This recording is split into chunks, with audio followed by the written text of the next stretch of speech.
Now we start numericals based on gravitation, planets and satellites. Chapter name gravitation, planets and satellites. ठीक है. तो numericals based on gravitation, planets and satellites. This is your chapter name. ठीक है. First question.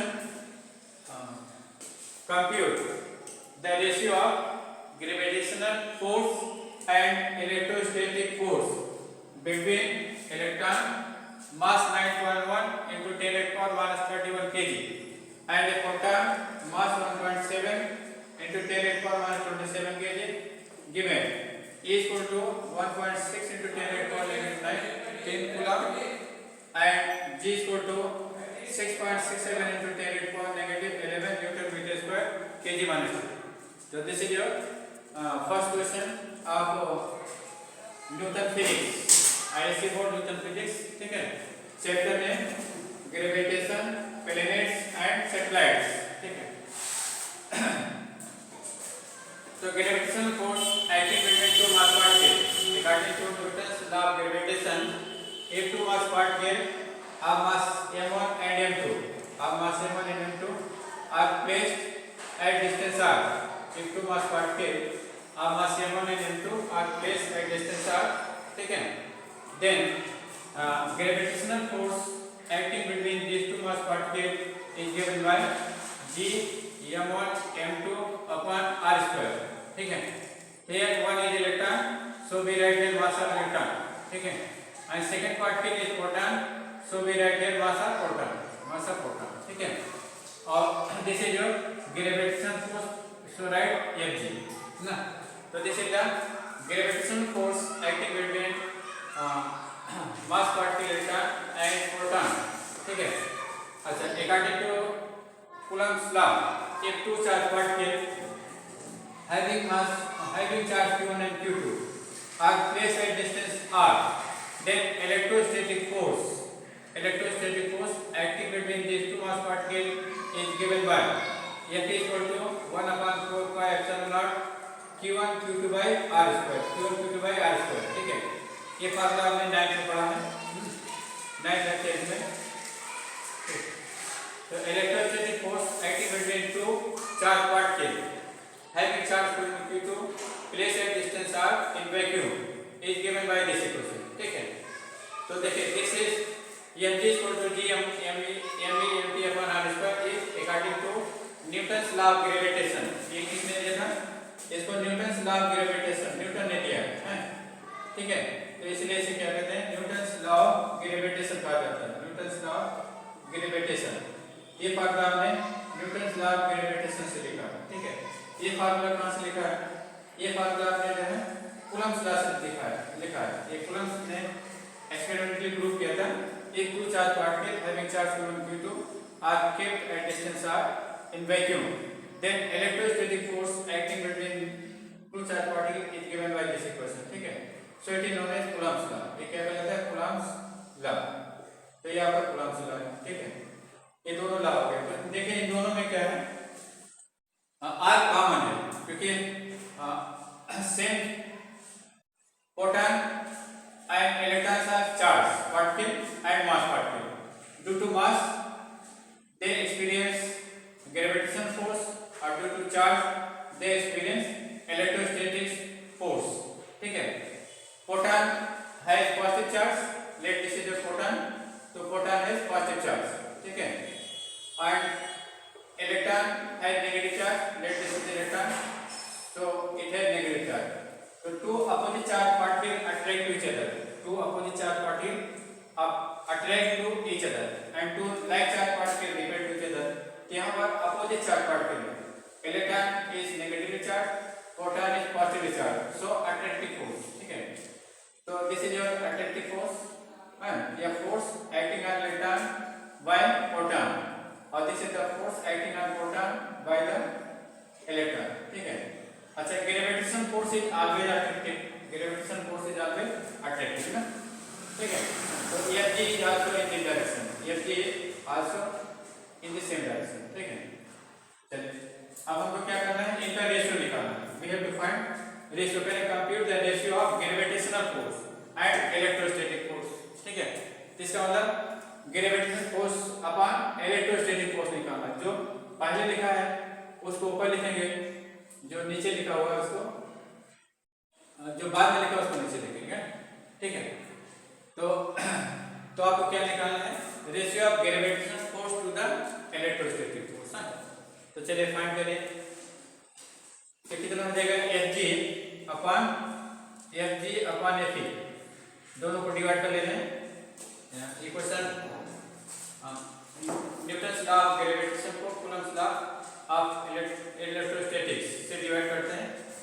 तो gravitational force upon electrostatic force क्या हो जाएगा? Capital G Mp upon r square. ठीक है, upon 1/4 pi epsilon not Q1 Q2 by r square, है ना। तो देखिए r स्क्वायर से r स्क्वायर क्या हो जाएगा? कैंसिल। r स्क्वायर से r स्क्वायर क्या होगा? कैंसिल ना। ठीक है, तो क्या हो जाएगा? ये हो जाएगा Fg अपॉन Fe इसको हो जाएगा capital G Mp upon 1/4 pi epsilon not. ठीक है, Q1 Q2 ये हो। हाँ, अब से वैल्यू रख दीजिए। तो चलिए, तो डिवाइड करने से फायदा क्या हुआ कि r का फैक्टर कैंसिल हो गया, r का टर्म क्या हो गया? कैंसिल हो गया ना। ये कॉमन है दोनों में, ये कैंसिल हो गया। ठीक है, तो चलिए अब इसकी वैल्यू तो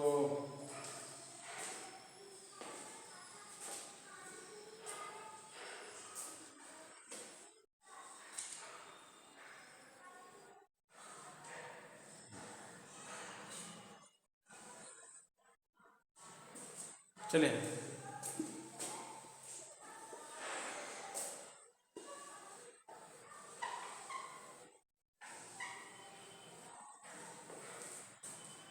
इन दोनों को डिवाइड करिए। तो Fg अपॉन Fe इसको क्या हो जाएगा?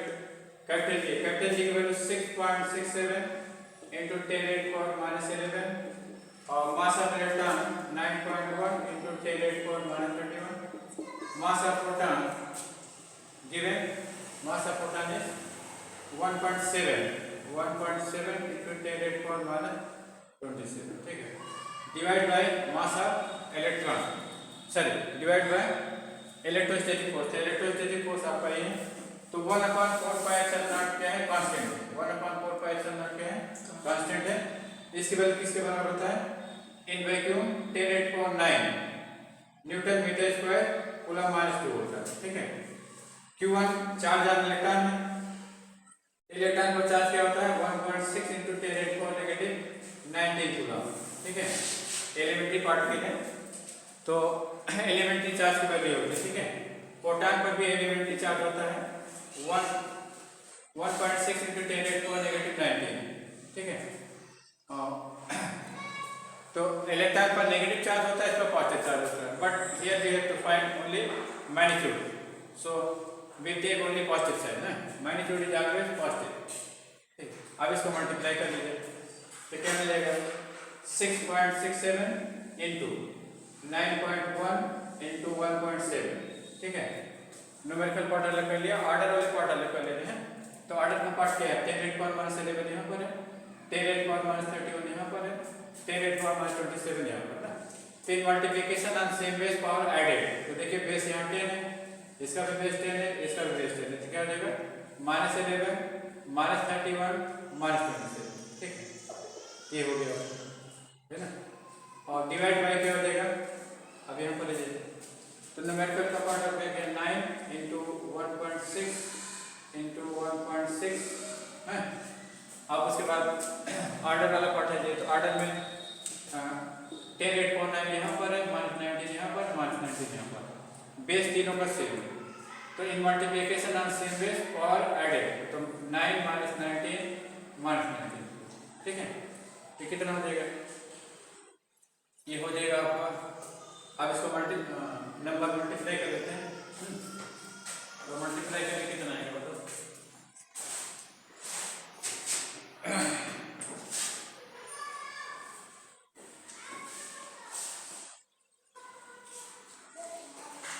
6.67 into 9.1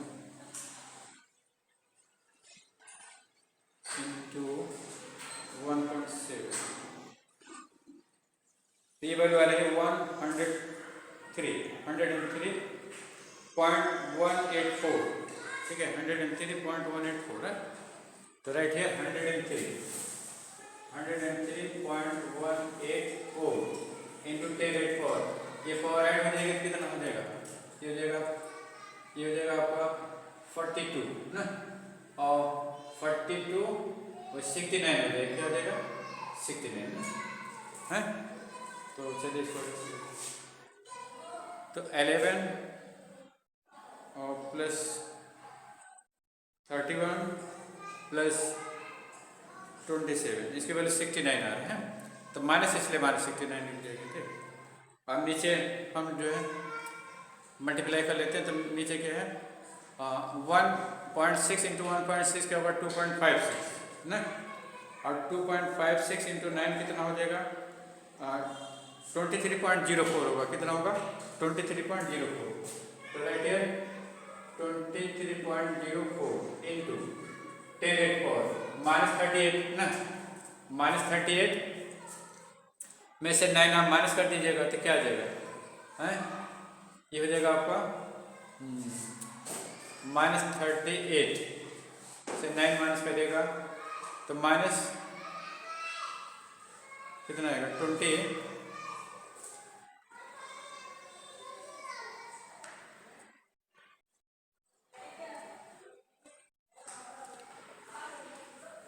तो ये माइनस आपका 29 हो गया ना. ठीक है, आप इसको ऊपर ले लीजिए. तो जब इसको ऊपर लीजिएगा तो प्लस 29 हो जाएगा, क्योंकि in division on same base power added. तो माइनस है, ऊपर जाकर माइनस होगा तो प्लस हो जाएगा ना. अब इसको डिवाइड कर लेते हैं. तो इसको डिवाइड करिए, कितना आ जाएगा? ये 103.184 डिवाइड बाय कितना हो जाएगा? 23.04. ठीक है, तो हो जाएगा 4.478 है. ये हो गया 4.478 into 10^4 minus.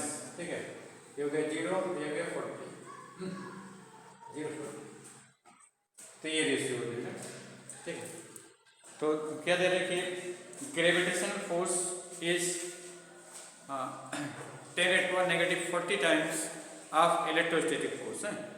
So thus gravitation force is negligible in comparison to electrostatic force. Electrostatic force के कंपैरिजन में ग्रेविटेशन फोर्स का नेग्लिजिबल है ये ना. ठीक है, तो दिस इज योर आंसर. तो अगर इसको रिवर्स कर देंगे तो क्या मिलेगा? मतलब इसको रिवर्स करेंगे तो ये वैल्यू, जैसे ये वैल्यू हम मान लेते हैं 4.5 ना. तो रिवर्स करेंगे तो क्या हो जाएगा? 10^41 आ जाएगा. ये रखो 10^41 ना. ठीक है, तो electrostatic force is 10^41 times gravitational force. Electrostatic force क्या हो जाएगा? इलेक्ट्रोस्टैटिक फोर्स आपका 10^41 टाइम्स ग्रेविटेशनल फोर्स हो जाएगा. तो this electrostatic force is very strong force in comparison to electrostatic force, in comparison to gravitational force. Electrostatic force is a very strong force in comparison to gravitational force. ठीक है,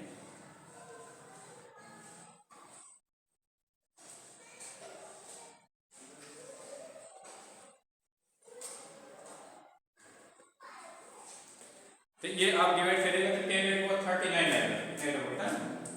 अगर हम FE upon FG की value निकालते हैं तो 0.223 into 10^40 मिलेगा. Plus हो जाएगा तो 2.3 इंटू 10^4 39. तो electrostatic force is 10^4 39 times 10^39 times gravitational force. Electrostatic force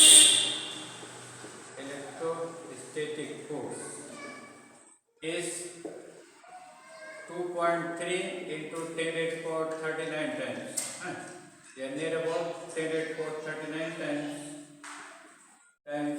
of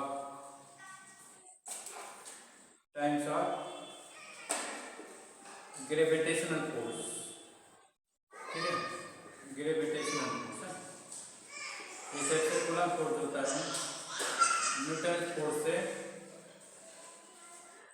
10 raised to 39 times बड़ा है ग्रेविटेशनल फोर्स। ठीक है, तो ये आपका आंसर हुआ।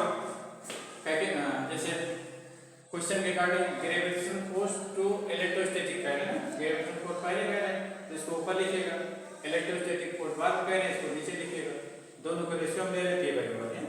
ठीक है, तो electrostatic gravitational force is 10 raised to negative 40 times of electrostatic ना।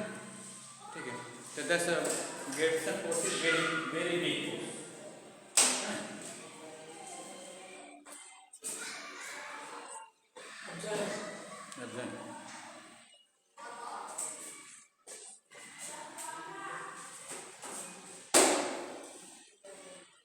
एक क्वेश्चन बस।